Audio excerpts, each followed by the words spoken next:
Denzel Washington in un'intervista una volta disse: se non leggi i giornali non sei informato, se li leggi sei male informato. Cominciamo.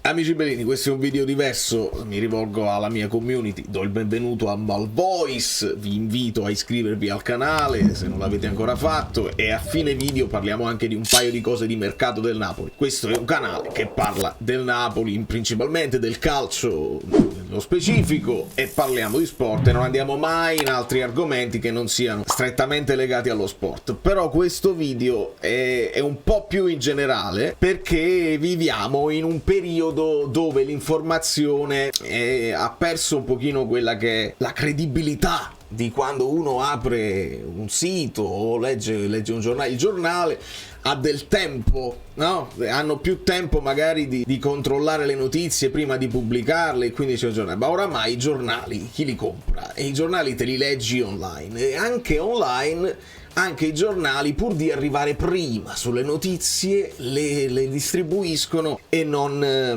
necessariamente le controllano, e succedono cose molto gravi. Di conseguenza questo video è una riflessione in generale su quello che significa andare dietro certe notizie e il pericolo che poi porta una comunicazione che spesso è violenta, anche solo verbalmente, ma poi si trasforma. Ieri ovviamente è notizia che conoscete tutti, io qua c'ho un'immagine anche un po' così, che diventa epica, perché la notizia è che il ex presidente Trump c'è stato un tentativo di, insomma, io poi non voglio dire le parole perché poi l'algoritmo, però insomma l'avete visto tutti, l'avete capito tutti, sfiorato all'orecchio, sangue, si abbassa, si rialza, poi dice, qualcuno scrive fight, invece secondo me dal labiale dice fine, I'm fine, e questo è successo durante un suo comizio. Poi dopo non andremo nello specifico del perché, del per come, ma come la sicurezza non è intervenuta, tutte queste cose in questo video non mi interessano e non ci vado dietro, ma quello che è successo nelle ore successive è qualcosa di inspiegabile. Io ero sul palco, ero in un country club a suonare. A un certo punto il band leader si gira, proprio stavamo cominciando, una sparata 3, 4 e dobbiamo the show must go on, e noi mica ci fermiamo per questa. Dopodiché ci danno una pausa, andiamo a vedere, c'è la televisione accesa e cominciano a inseguirsi le notizie, tutti stanno su Twix o sui loro social a cercare delle cose. E comincia a girare una fotografia che io non posterò e dice questo è lui, è stato identificato, eccetera eccetera, e lo danno come nome Mark Violets. Io sto facendo un recap perché non tutti abitano su Twix e chi non è su Twix non può capire la portata di questa cosa. Mark Violets non è altro che la storpiatura in inglese del nome Marco Violi, che non è altro che un giornalista che molto spesso, che si occupa, anzi non molto spesso, la sua cosa principale è di parlare della Roma, ha un blog sulla Roma eccetera, mi compare ogni tanto nella home con qualche video, viene ripostato perché è un personaggio alle volte divertente, alle volte controverso, insomma pare che questo Marco Violi abbia degli haters importanti che poi lo sfottano e creano delle situazioni. Lo stesso Marco Violi ha spesso detto io l'ho denunciati, adesso ci divertiamo noi, perché si parla di stalkeraggio, si parla insomma di... è un problema soprattutto quando sei un personaggio pubblico e ti si scagliano addosso in tanti e tutti si nascondono dietro l'anonimato di un account su Twix, la cosa diventa un problema. Ora nasce da uno di questi haters, secondo Marco Violi, la fake news scritta in inglese con una foto di Marco Violi che poi ha in quel caso... Non si sente? Ora si sente un po' meglio? Sì.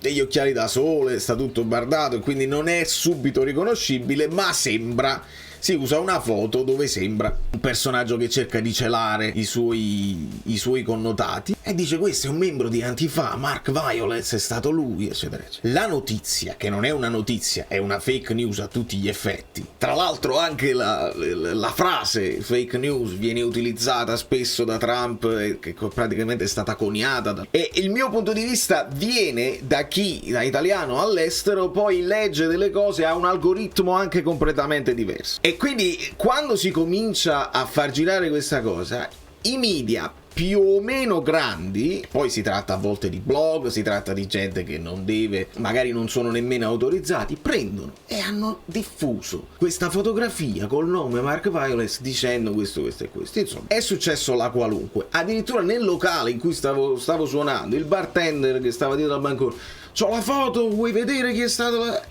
Fammi vedere. E mi fa vedere la foto. E io lo fermo subito. Dice: no, assolutamente non è lui. È uno youtuber, è uno che fa commenti sul calcio. Non c'entra assolutamente niente. Era uno scherzo, era un prank mal riuscito. È una cosa del genere. Intanto era girata. E molte persone. Poi la notizia si evolve nelle ore ed è stata debancata così. Ma molti possono anche non aver seguito poi fino in fondo la situazione poi risolta. E restano con questa immagine è passata, e la fotografia, cioè l'immagine di Marco Violi, passerà alla storia così. Quindi è molto grave. E i media che non si informano e che fanno passare, che vanno comunque al commento per arrivare primi sulla notizia che non è una notizia, fanno un danno incredibile. Ma la mia riflessione va ancora oltre. Io direi, no? Visto che l'ambiente Twix è così, si crea, ci sono quelli là che hanno insomma numeri da influencer e così, ma ci sono anche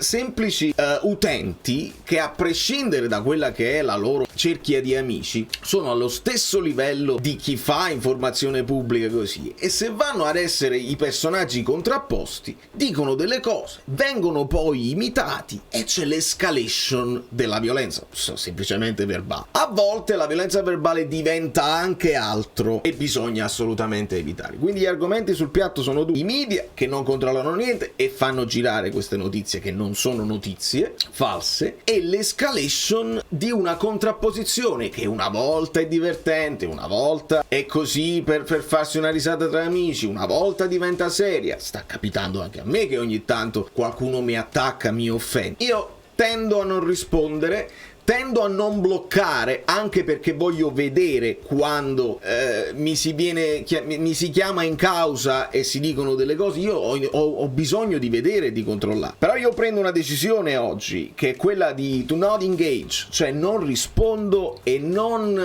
voglio portare all'escalation di questa cosa, perché poi uno contro uno magari si risolve, uno dice vabbè hai ragione, vabbè hai torto, non fa niente, ma poi c'è l'escalation di quelli che stanno all'esterno e che comunque senza scrupoli e senza prendersi responsabilità creano dei danni senza precedenti. Quindi attenzione quando ci mettiamo in contrapposizione, magari anche per scherzo, poi si va oltre, perché si creano delle cose internazionali senza precedenti. E sto leggendo dell'altro, cioè quando in Italia si scandalizza e dice l'hanno ripostata tutti, anche il corrispondente della Casa Bianca, cioè ci sono caduti tutti.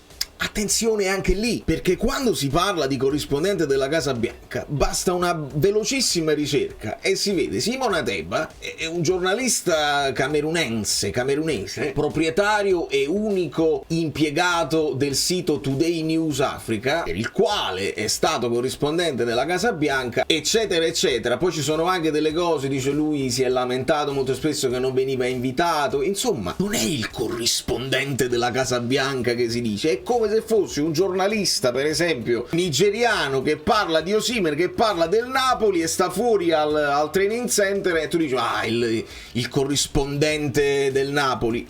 Nemmeno questo è vero, e anche questo sta passando come vero. Quindi attenzione, in un futuro dove siamo sempre più vicini alla perfezione dell'intelligenza artificiale, dove ho visto un video di Kane fatto con l'intelligenza artificiale dove parla di Yamin Lamar, stiamo andando verso un percorso molto molto pericoloso. Internet è un posto meraviglioso quando si creano dei meme e delle cose divertenti che ci fanno sorridere, è anche un posto molto pericoloso perché non ci sono limiti e si tende a pensare che non si debba poi rispondere della propria responsabilità quando si fanno delle cose, e dobbiamo stare molto attenti. È un invito a tutti ad avere la propria opinione, ma senza sconfinare nello stalkeraggio, nella cosa che risulta simpatica nella tua cerchia di amici ma poi esce fuori perché tutto è pubblico. Quindi attenzione, chiedo semplicemente di fare attenzione. Io dovrò essere il primo a fare attenzione, di solito sono molto attento prima di aprire la bocca, ma abbiamo tutti tutti una responsabilità. Quando io richiamo